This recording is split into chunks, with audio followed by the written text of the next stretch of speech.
Hello and welcome to Construction Wolf. Today I'm very excited to be starting this Botanical Gardens mock, which stands for my own creation if you're unfamiliar with the term. So this is going to be to try and make a modular building out of these two sets, because the set by itself, if we just flip around, you'll see it's totally open back, and what I want to do is try and make a modular building where it's totally enclosed and on a base plate as well. So if we just flip this back round, unfortunately I'm not sure if I've got enough skill to do this in mashing these two sets together and trying to make this set, and also I'm not sure if I have enough parts as well. I get a variety of Lego sets, but I don't part them out because I like to keep them as they are. So I don't have like a big resources of parts available to me. So these are the restrictions on me that might make it difficult for me to do this, which is why I'm going to go on a website called Rebrickable, and then I've looked through different people in the Lego community and what they've come up with. And so it won't be strictly my own creation mock, but someone else has built it, but it's still a mock. So let's take a look at the website and look at the options available. So here we are on the rebrickable.com website, and if I just go into the top search bar and type in Botanical Gardens, it should come up with a set. And there's the set, so if I just click on it like so, and then that's the original set itself. And then if we just go down here onto alt builds, and you can see all the builds that people have come up with. As you can see, you can get partial builds, using just pieces from the set, I believe. And then we've actually got full mocks here. And I've scanned through and looked at the variety of ones I wanted to look at, and what I'm going to go for. And when I think Botanical Gardens, I think, quite a big gardens like sort of Kew Gardens or like the Eden Project, which we have here in the UK. So I've looked into it and leant towards this one here. And you can see it's very impressive, like sort of a double layered gardens here, fully enclosed. This is made by R&R. Hopefully I'm pronouncing that right. And you see it's quite substantial. It's got 2,769 pieces. So if we go down here, they say they've used two of these sets, which is what I've got, plus 840 pieces. To get these extra pieces then, as I've mentioned, I don't have the resources to do this. So I've clicked on here. I obviously got the extra parts list. And the easy way to do this is to go onto here, this XML file. And then if you just view this, then you can copy and paste all of this text here. Then the next stage with this copied and pasted text is to go into the want section on Bricklink and then go up to upload. Then you want to upload in the Excel format, which is what we just copied. And then I don't want it in my default list, I'm going to create a new list. Then literally just paste the text into this box that you've just copied, and then proceed to verify items. And there we go, it adds all the items in that list, so it's very easy to pick through. And so I went through this list of the extra pieces I didn't have in this set. And if we look here, I already had some of these pieces, so I took those off of the list, and it's easy just to change the numbers up and down, etc. So these actually I had from my visits to the Lego store, the pad cut most of these, so they're definitely coming in useful finally. And then I already had some of the smaller pieces from Sets Audio, and we always get like spare the smaller pieces, like this was from the Great Wave. And then I've bought these, and then I just go back onto Bricklink with the pieces I don't have left. Then just an example for you of how easy it is to then buy, so you can just click on buy all, and it finds all sellers, and you can just auto select. And then it'll do it for you, really. And then it'll decide on, what it thinks is the most efficient way of getting all the pieces to you from the minimum amount of sellers, I think. So I did this, and I used only new parts because I was worried about a lot of the parts are white, and I was worried about yellowing of parts. So I went all new, and then if I just lift up here, here's all the parts I've got. So I got these just from UK sellers because I was worried about, postage costs and import tax, etc. So I just went for UK because I'm in the UK. You can see a whole extra set of pieces that I needed. Lots of white, obviously, as we mentioned. And then I bought a base plate from the Lego store, actually. You might have seen in one of my recent videos. Then under here, there's a 32 by 16 base plate, and also lots of, glass panels. So the next thing I need to do is sort all these out. So as this is the first time I'm doing a project like this, it's not like where you build a normal Lego set where you just open bag one and bag two, etc. You can have all the pieces out at once. So what I've done is I've got these organisers from a store called B&M, which in the UK is like they call it a value variety store, and they sell loads of things like, groceries and like kitchen stuff, bath, room stuff, and even garden furniture and things like that. So they do have a lot of useful things at good prices. As you can see, I've got a variety of these organiser trays here, like sort of £1.50 to about £2, maybe £3 for the bigger ones. So not too bad in price. And what I like about them is, you know, for different sizes, for different piece sizes, and also they're not too deep, so it's easy for you getting your hand in as you're building, and they're totally transparent, so you can see your pieces very easily. So what I'm going to do is now sort all my pieces out of these two sets and my Bricklink order pieces into these organisers. And that's all the pieces sorted. So it did take quite a while after I peeled the labels off them, put all the pieces into the sorters. Probably about 1 to 2 hours, so quite a long time, but I think it'd be worth it.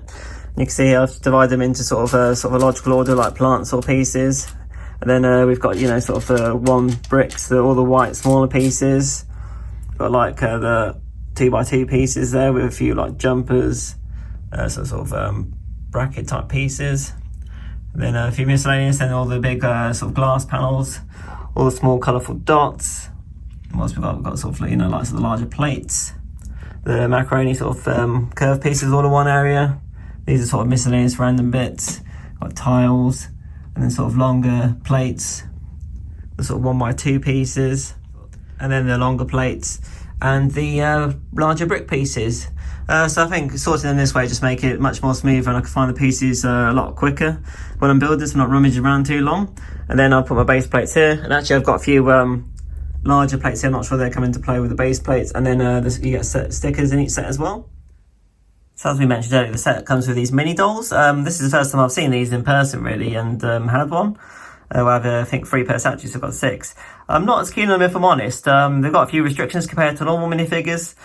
So there's, on the, shall we say, the back side, there's nothing for the minifigure to, you know, sort of mini doll to sit down on, so it can't sit onto the pieces that you've got. I'll show you actually here. You'll see actually an actual minifigure, and you can see they've got the studs, the sort of holes on the back. They can just sit down and you can fix it in place. And then also, you notice like the proper minifigures, they've got, you know, sort of their hands can rotate, so you can angle objects they have in their hand, whereas you can't do that with these minifigures here. So yeah, just totally fixed. And the legs are sort of like, it's one big block.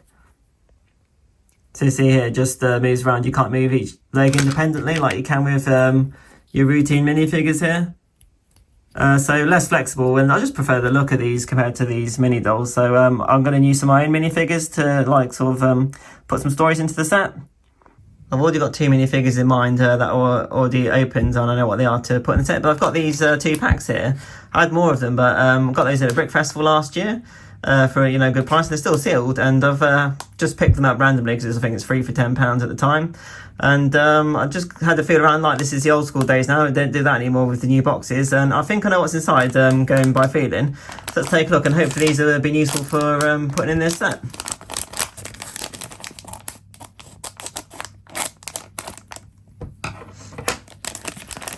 Right, so in theory, this should be a dog walker. Yeah, there we go. Still got the touch for the minifigures in. So we've got little dogs we can put in the outside park area. And here's the next one. I'm hoping it's this gardener, which would be perfect for the actual, you know, botanical gardens. So let's see again if I've got luck and I've got this right.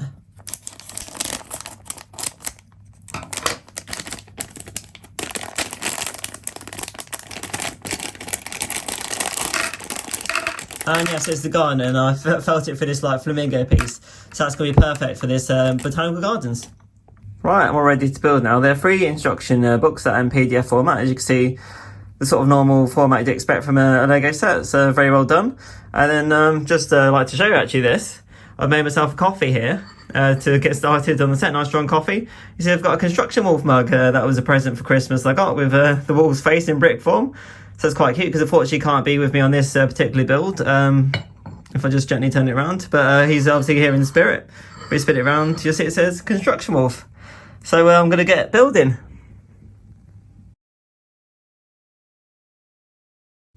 This is what the botanical garden set looked like then, and this is what we've ended up with. Very, very impressed with how this set has turned out, and the build went relatively smoothly, to be honest. There wasn't really much issue. I had one piece missing, and I think that was to do with Lego, because I went through my Bricklet orders very carefully. So let's take a look at this set then. So if I just open the booklet, you'll see here, this is what it looked like at the back of the set. And we might reference these briefly, just so you know that these are based on actual real flowers you'll see as we go through. So let's dive in then. So you can see the entrance, then we've got like a cobblestone path, and as I mentioned, I've detailed this with my minifig as well. We've got the little dog sitter there, walking the dogs through the park.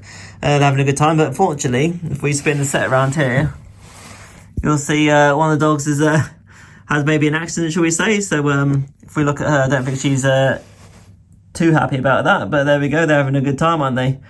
I really like these trees here. Then we've got nice printed butterflies in this set, and here's one of the colour variants here. There we go, focus on the butterfly there. And then you'll see there's different sticker details for name plaques throughout the botanical gardens. There's a door either side going in. These plants for the, you see the coloured frogs, that's a common theme in the botanicals range, look really good. And Aaron and I did this, you know, sort of masonry brick wall with the sort of sand green fence, looks good with the little lights. And there's also even a street lamp here. And you see I used my gardener minifigure here. She's just doing a bit of weeding.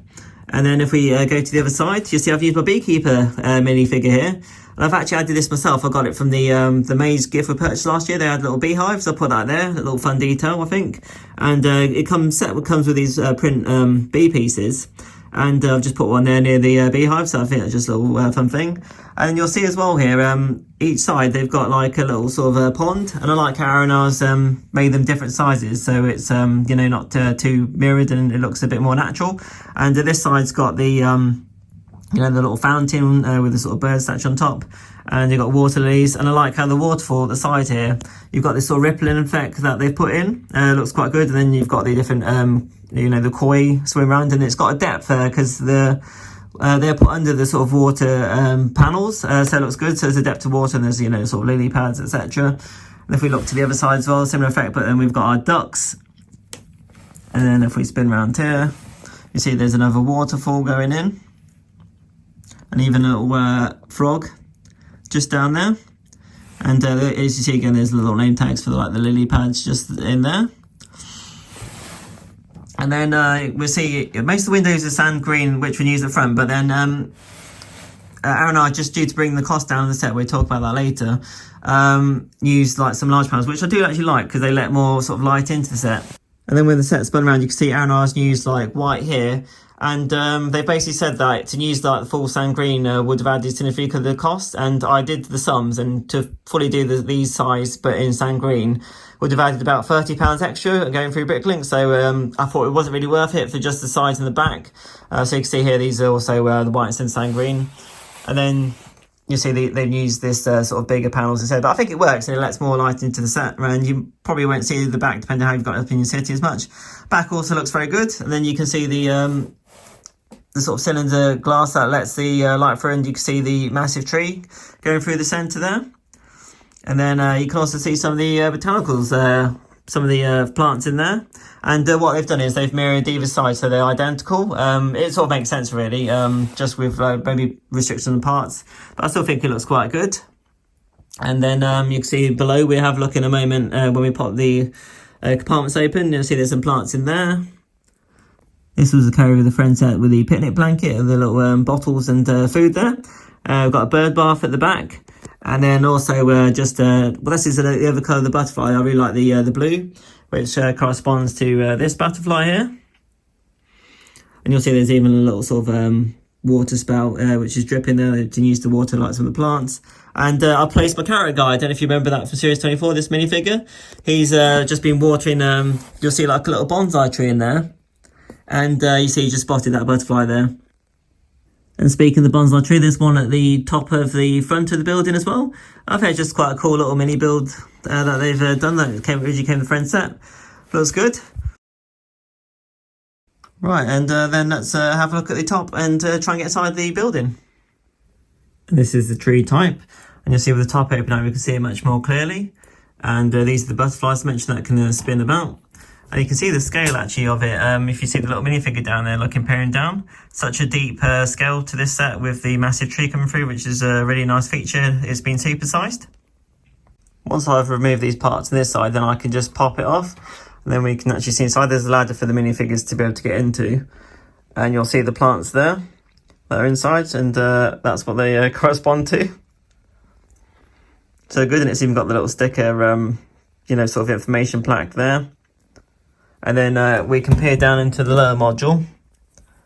If we just zoom in, you'll see it's got like a bunch of like succulents or cactuses, things like that. And then these are quite cool with the saxophone recolored elements, which represent this particular plant here. Also, the top panel of the modules of this botanical gardens can lift up. You can see they've even got some plants in the top as well there. A couple of features I forgot to mention where I like the benches in the set. They use the snake elements to give that sort of arm rest and railing on the top. You see you've got two in the set for minifigures to either side. And we've got butterfly feeders here. You can see a butterfly flying to get to the orange and melon pieces, and they're either side. And then I like this detailing sort of on the outside of the building as well. Very impressive set then. I'll say this project's turned out really well then. This was my first time with Rebrickable and I've had a very positive experience. The set looks great. The instructions were really, straightforward and easy to follow, no issues there. Some of the building techniques were a little bit fiddly, but you can get that with normal Lego sets and it's part of the challenge. It looks really faithful to the original with, many of the same plants, and in general the look of it's the same, which is what you want really. And it's just made basically a modular supersized building. It is a bit fiddly, popping some of these cabinets off, having to remove pieces to place your minifigures and have a look inside. But that's not really an issue because this isn't really designed for players. Designed for adult fans of Lego to then make a nice modular building and then place it in their Lego cities. So very happy with the overall result. Aaron has done a fantastic job, and if you want to check out the link, I'll put a link in the description. It's not a affiliate link or anything like that. I'm not making any money from it. It's just one Lego fan sharing a cool find with other Lego fans. Please check it out. And this encouraged me to do these sort of projects in the future if there's any other sets that back that I might want to convert to fully modular. And I also had fun replacing the mini dolls, which wasn't keen on putting my minifigures in, which is good to actually use them so they're just not sitting around unused. They're on display and creating their own stories. So you're probably wondering how much this whole project cost then. So I got the two botanical sets. They're £75 retail price in the UK. I waited till they went on sale, so they were in Argos. I got them for £47 each. They were on sale with a third off, but then I had a voucher where if you spent over £60, you got £6 extra off, so £47 each per set. So that was great value. And then ordering the extra parts on Bricklink, they cost me £85 in total, which included postage from a couple of different sellers. And then I also had to buy, the instructions themselves, which I think were about maybe $14. Let's say about £10. All in total, that's going to be about £190. So when you think 2,800 odd pieces, over 1.5 base plates, a full modular building, that's quite in the ballpark of, say like the Jazz Club and the Botanical Hotel, which have the same sort of piece count, and they're £200. So as long as you wait for a sale to come up on these sets, then it's actually, what you get for the money is quite comparable to what Lego sell, at retail. So very happy with the result. Hopefully you've enjoyed this video and it's maybe inspired you to, go and do some Rebrickable sets and create your mocks, and hopefully see you again next time. If you could like and subscribe, that'd be much appreciated, and then it's bye from me. Bye.